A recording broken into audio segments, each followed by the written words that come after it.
Samantala, muli naman tayong makisilip sa lagay ng panahon araw.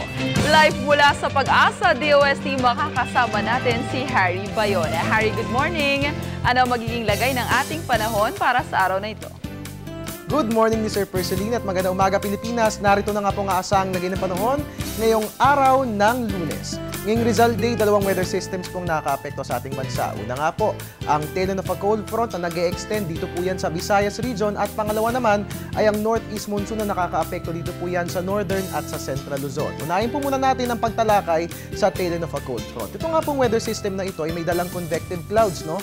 So asahan po natin ng light to moderate rain showers and thunderstorms. Diyan po yan sa buong Visayas at ganun din sa lalawigan ng Palawan. Punta naman po natin ang northeast monsoon. Ito nga po yung magdadala ng malamig na panahon at light rains. Diyan nga po yan sa Cagayan Valley, sa Ilocos region at ganun din sa Cordillera.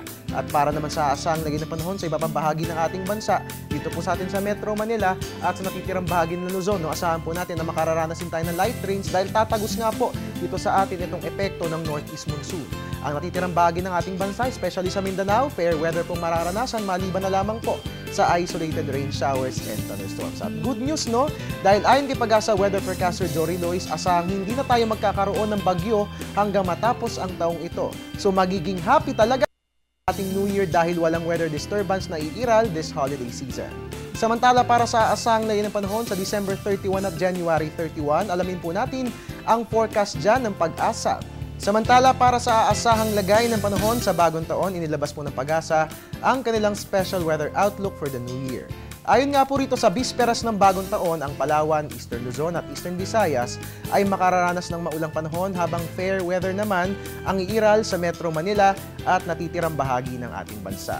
Sa Enero 1 naman po, sa unang araw ng 2014, ang Eastern Luzon ay patuloy na uulanin pero wala namang dapat alalahanin dahil ang Metro Manila at natitirang bahagi ng bansa, fair weather naman po ang ating mararanasan. At yan nga po ang special weather outlook na inilabas ng Pag-asa para sa bagong taon. At yan po muna ang latest mula rito sa Pag-asa DOST. At your service po new weatherman, Harry Bayona, back to you, Perceline. Harry, may konting katanungan lang kami. Hanggang kailan kaya itong mahabang gabi? Alright, Perceline, no? Dahil nga po nasa winter season ng Northern Hemisphere, mararanasan nga po natin ng mas mahahabang mga gabi. At ayon nga po sa Pag-asa, mararanasan po natin ito hanggang sa buwan ng Marso. Dahil nga po mag-i-extend itong winter season hanggang sa buwan ng Marso. So again, hindi po tayo makararanas ng winter dito sa Pilipinas. Pero yun na po, ang kumbaga the best that we can experience. Diyan po yan pag sinabing winter season hanggang March po, mahaba ang ating mararanasang gabi.